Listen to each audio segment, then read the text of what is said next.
जय हिंद, जय भारत, वंदे मातरम। मैं रविंद्र फौजी। साथियों, आज एक मामला हमारे पास आया है। एक जवान जो अपनी ड्यूटी कर रहा था और ड्यूटी करते करते उसने किसी अधिकारी को किसी गलत कार्य के लिए मना कर दिया। वो गलत कार्य था कि एक अधिकारी की कोई महिला फ्रेंड वो अपनी आर्मी की लोकेशन में आती है तो वो उनसे पूछताछ कर लेता है, भाई आप क्यों आए हो और यहाँ अलाउड नहीं है। इस तरह की बातें करके उसको भेज देता है वापस। फिर वो बाद में कहती है कि भाई आप नंबर दो, मैं जिनसे मिलने आई हूँ एक अधिकारी से, मैं उनको बता दूंगी कि मेरे को इन्होंने रोका है। तो उनको नंबर दे देता है। वो बाद में जिनसे मिलने आई थी एक अधिकारी, उन्होंने उस दिन तो कुछ नहीं कहा, लेकिन 2-3 दिन बाद ये जब ये मिला कहीं तो इसको बोला कि मैं तेरी वर्दी उतरा दूंगा और तू ज़्यादा वो मत बना, अधिकारी अधिकारी रहेगा, तेरी ड्यूटी है। मतलब वो जवान आरपी की ड्यूटी कर रहा था तो बोला तेरी ड्यूटी है सिर्फ जवानों तक ही, अधिकारियों को मत देख, अधिकारी क्या करते हैं। तो जवान ने कहा कि सर, जो नियम कानून हमें बताए जाते हैं वो तो सभी को फॉलो करने पड़ते हैं, और मैंने तो वैसे उसको कुछ कहा भी नहीं है और फिर भी आप मेरे को डांट रहे हो। उस अधिकारी ने उस जवान को गालियां भी दी। वहां एक जेसीओ साहब भी खड़े थे। उसके बाद जवान ने अपने आरपीसीएचएम को बताया और ये बात ऊपर तक गई। लेकिन दूसरी तरफ जब ये बातें पूछी कि भाई कहानी क्या थी, तो उसने बताया भाई इनकी कोई महिला फ्रेंड आई थी, ऐसे ऐसे बात है, और मैंने उसको वापस कर दिया। तो दूसरी तरफ जब ये बात ऊपर तक जाने लगी तो वो अधिकारी ने सोर्स निकालना शुरू किया और इसके बंदा जहाँ का था वहाँ उसके यूनिट में इसका कोई फ्रेंड, इसका अर्जुनेंट था, उसे संपर्क किया और कहाँ कहाँ से जैक लगाकर उस बंदे पर ही एक कोर्ट ऑफ इंक्वायरी बैठा दी। मतलब ये एक तरह का कि भाई अधिकारी अधिकारी होगा और जवान कि मतलब senior is senior, junior is nothing, वो वाली कहानी हो गई। तो इसी बंदे की COI कोर्ट ऑफ इंक्वायरी बैठा दी गई, जिसमें 2 मेजर साहब डिटेल कर दिए गए और इसी के ऊपर ब्लेम कर दिया कि तूने वो महिला को अपना नंबर क्यों दिया, और जब उसने अधिकारी का नाम ले दिया था या जो भी थी, उसके बावजूद आपने उससे पूछताछ क्यों की। इस तरह के कुछ नियम कानून लगाकर और कोर्ट ऑफ इंक्वायरी पूरी करके कर्नल साहब को सौंप दी और कर्नल साहब ने उस पर डिसीजन लेते हुए इस जवान का जो ये लैश नायक था, तो इसकी एक तो लैश नायकी उतार दी, यानी इसको सिपाही बना दिया गया। दूसरी इसके सजा 14 दिन का पे फाइन दे दिया गया। तीसरा, ये आरपी की ड्यूटी से हटाकर इसको दूसरी जगह लगा दिया गया और चौथा बोला इसको RTO करो, यहां से इसको रखना नहीं है। जब ऐसी स्थिति आई, जवान ने कहा कि भाई सजा तो मैंने खाई ली, और सजा किस वजह से खाई कि अधिकारी ने अपना पूरा लिंक घुमा दिया और अधिकारियों ने अधिकारी की सुनी, लेकिन इसके साथ जो गवाह थे जिनके सामने इसको गाली दी गई थी, वो जैसे मुकर गया। जबकि पहले उसने खुद कहा था कि हाँ गाली दी, बाद में मुकर गया कि मैंने सुनी नहीं, और फिर बाद में जाकर बोलता मैंने मेरी नौकरी खराब थोड़ी करनी तेरे चक्कर में। ठीक है, वो मुकर गया और ऊपर वालों ने किसी ने इसका कोई मतलब, इसके जो लेवल बनता है, जवान का लेवल कहाँ तक होता है, अपना हवलदार, सीनियर जेसीओ और एसएम साहब तक। लेकिन इधर जेसीओ साहब को अपनी नौकरी बचानी है, एसएम साहब को ऑनरी लेनी है, इसकी किसी ने नहीं सुनी। इसलिए इसको एक ईमानदारी की सजा, 4 पनिशमेंट। जब इसने RTO की बारी आई तो इसने कहा कि भाई ठीक है, मेरा इंटरव्यू कराओ।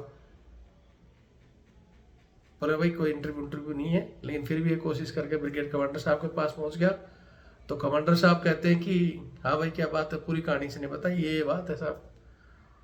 बोलते हैं नहीं, जो सीओ साहब ने कर दिया वो सही है, चुपचाप अपना, वो कहते हैं जाना है तो कम, इसने क्वार्टर भी लिया हुआ है, एक छोटा बच्चा है इसके, 5-6 साल से फील्ड से अब ये यहाँ पोस्टिंग आया था कि मैं पीस में मैं अपने बच्चे रखूँगा कई सालों के बाद में, लेकिन बोला भाई जाना पड़ेगा तेरे को।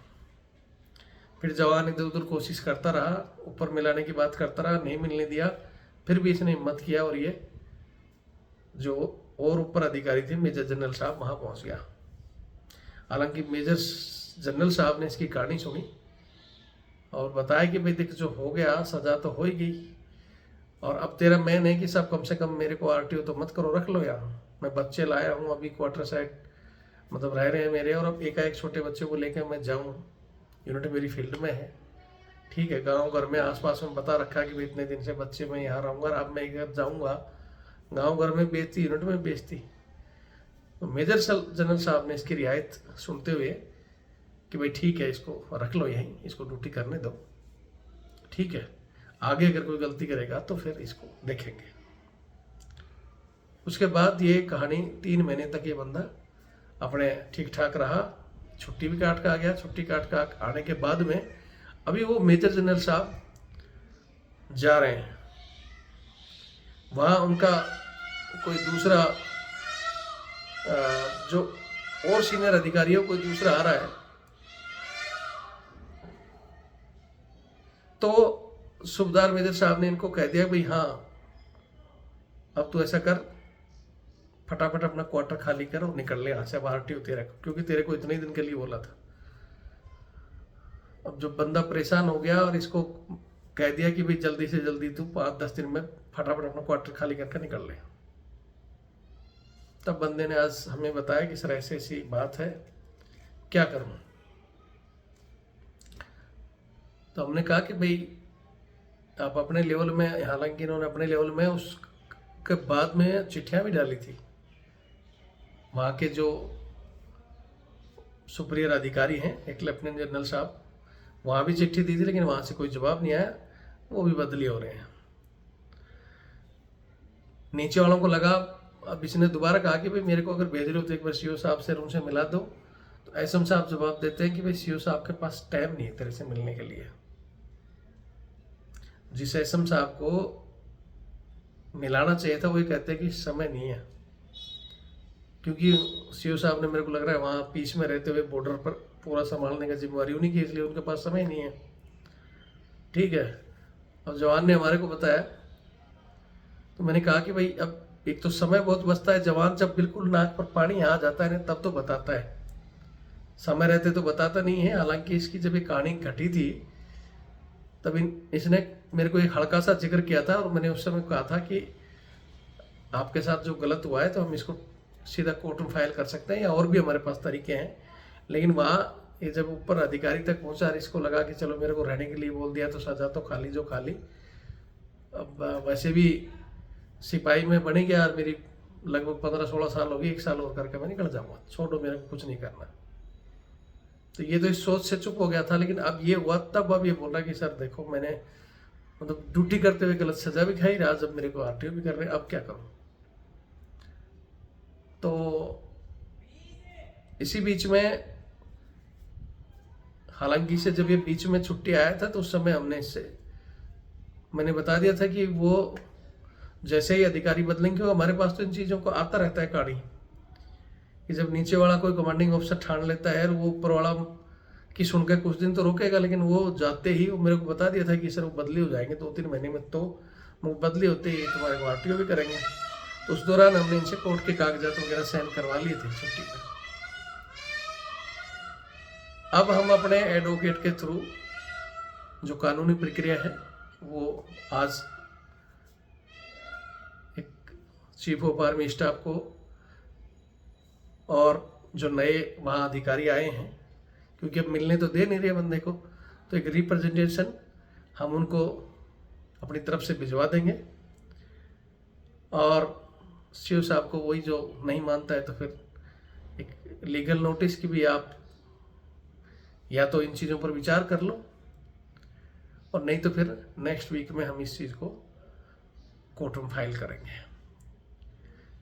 कहाँ की ये कहानी है वो मैं जल्दी, क्योंकि मेरा जो पहला सिस्टम होता है, हम नहीं चाहते कि भाई जवान का पैसा बड़ी मेहनत का होता है जो वकीलों के पास जाए। तो पहले मैं मेरे सिस्टम के तहत अभी कोशिश करूंगा कि उनके एसएम साहब के उनके नंबर भी लेकर बात करने की भी कोशिश करेंगे। नहीं मानेंगे तो फिर कोर्ट की प्रक्रिया चलेगी, क्योंकि समय कम है।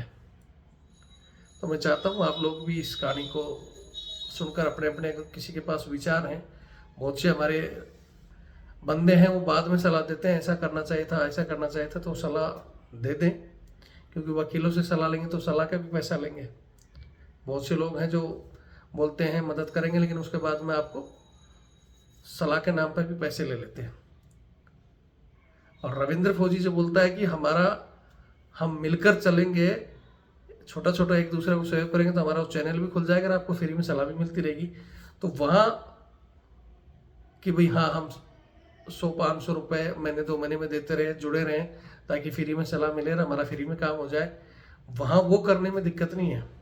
लेकिन जब ऐसी स्थिति फंस जाती है, जब वहाँ डायरेक्ट आप चाहिए EFT में चले जाओ, चाहिए हाई कोर्ट में मिनिमम से मिनिमम 30-40 हज़ार से लगाकर 50-60 हज़ार रुपये फूंक देते हो, और कोर्ट में भी कोई भरोसा नहीं कि जीत हो जाए। ठीक है, तो हमारे से जुड़कर रहो। ऐसी कोई समस्या आती है तो हमारे को फर्स्ट में ही बता दो। हम भी पहले ही नहीं किसी भी कोर्ट की कार्रवाई करते हैं, हम पहले आपको बताते हैं कि आप पहले चैनल के थ्रू आप काम करो, फिर आपसे नहीं होता तो हम कोशिश करेंगे, और फिर लास्ट में कोर्ट की तरफ जाएंगे। तो आपको अगर सही लगता है तो इस चैनल से जुड़कर रहो। उस चैनल की आप सभी को पता है कल 30 तारीख परसों 30 को सुनवाई है, लेकिन अभी तक सरकार ने कोई भी जवाब दाखिल नहीं किया है। नोटिस जा चुके हैं और हमें पता भी है जवाब है भी नहीं, तो दाखिल करेंगे क्या, या फिर और समय मांगते हैं। ये 30 को पता चलेगा तो वो हमारा चैनल भी खुलेगा अगर भगवान ने चाहा तो, और इस चैनल को भी बढ़ावा मिला कर आगे हम जोर शोर से लड़ेंगे अगर वो चैनल खुल गया तो। लेकिन इन सब चीज़ों में आपकी सबकी मदद की ज़रूरत है, जो मैं बार बार कहता रहता हूँ, क्योंकि टाटा बिरला मैं भी नहीं हूँ। आप चाहते हो कि भाई रविंद्र फौजी लड़ता रहे, हम मजबूती से काम करें, तो ये मेरा नंबर है 8290354513 82 90 35 45 13। ये मेरा फ़ोनपे और पेटीएम से जुड़ा हुआ है, ये मेरा बारकोड। आप चाहो तो छोटा छोटा सहयोग करोगे तो हम आगे की लड़ाई को मजबूती से लड़ते रहेंगे। और भी हमारे प्लान हैं, अगर वो चैनल खुलते ही सहायक प्रथा का 10 नंबर का, और इस तरह मन मर्जी की, हाँ जवान ने किया तो इसको RTO कर दो, इसको घर भेज दो, इन चीज़ों को हम धीरे धीरे धीरे हाई कोर्ट सुप्रीम कोर्ट में अब लगाना शुरू करेंगे।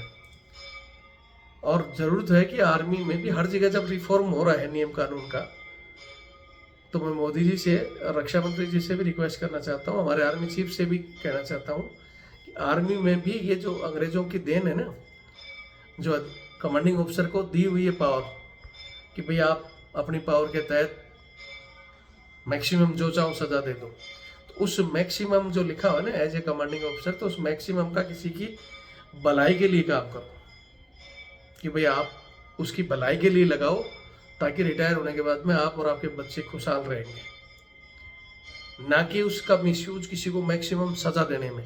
जबकि इसमें छोटा सा, अगर पहली बात तो इनको पनिशमेंट होनी नहीं चाहिए थी, जो गलती किया उसको होनी चाहिए थी, लेकिन वो तो भाई लाइजन वाला है, अधिकारी है, छोड़ो उसको छोड़ भी दिया तो हमें कोई दिक्कत नहीं, लेकिन इस बंदे को तो कम से कम पनिशमेंट नहीं देनी थी। ज़्यादा ही दिक्कत आ रही थी तो आपको इसको RP से हटा के दूसरी जगह कर देते, एक्स्ट्रा ड्यूटी दे देते, वार्निंग दे देते। लेकिन एक जवान जिसका नीड एंड क्लीन अभी तक सर्विस रिकॉर्ड बिल्कुल साफ है, कोई पनिशमेंट नहीं है, और जाते जाते आपने वो एक साथ उसको इतनी पनिशमेंट दे दी कि उसका पूरा जो आर्मी का जुनून था ना, वो बोलता है सर आप, अभी तक हम सोचते थे कि रविंद्र फौजी बक करता, लेकिन आज आपकी याद आएगी। ठीक है, तो हम चाहते हैं कि हमें याद ना करें, हम चाहते हैं कि सेना की मजबूती को याद करें, अधिकारियों को याद करें। हम भी अच्छे अधिकारियों को याद करते हैं, बहुत से अधिकारी जो जवान के लिए, उसकी वेलफेयर के लिए नियम कानून तोड़कर भी उसको वेलफेयर देते हैं। लेकिन बहुत से लोग आजकल के ये और रखे कि अपने फायदे के लिए जवान का नुकसान करने के लिए कतई नहीं चूकते। हमारे एक CO साहब थे, हमारे एक किसी अधिकारी ने ACR रगड़ दी सबकी कि भाई या कोई ऐसा बनने लायक ही नहीं है, जैसे बनने लायक नहीं है, इस तरह लगभग एक कंपनी में सबकी ACR रगड़ दी। सीओ साहब को पता चला आते, उसने बोला क्या हुआ भाई, मेरी रेजिमेंट का कोई एसएम नहीं बन रहा, क्या जेशो नहीं बन रहा, क्या हो गया? बोले जी इसमें ये कमी है, इसमें ये कमी है, फलाना दिख रहा है। उसने दोबारा एसीआर भरवाई, बोले बैठो और एसीआर भरो, कैसे भी है मेरे यही जवान है और इनमें से जेशो भी बनेगा, एसएम भी इनमें से चाहिए। नियम कानून तोड़कर दोबारा उसने एसीआर भी भराई और मौके भी दिए और वो बने भी लोग। और एक होता है बनने वाले को भी जानबूझकर फायर करना, अपने चहेते को बनाना। अरे भाई तुम अपने चहेते को बनाओ लेकिन काबिलियत वाले को तो मत धकेलो। जैसे दूसरा केस मैंने बताया था आपको, रेशियोज वाला भी मैं फाइल करने वाला हूँ, आज वहाँ भी मेरी बात हुई है, 2 दिन का समय मांगा है। अगर हो जाता है तो मैं फिर कहता हूँ कि मैं नहीं चाहता किसी जवान का पैसा हम वकीलों के वहाँ चढ़ाए। बाकी वीडियो देखें, शेयर करें। जय हिंद, जय भारत, वंदे मातरम।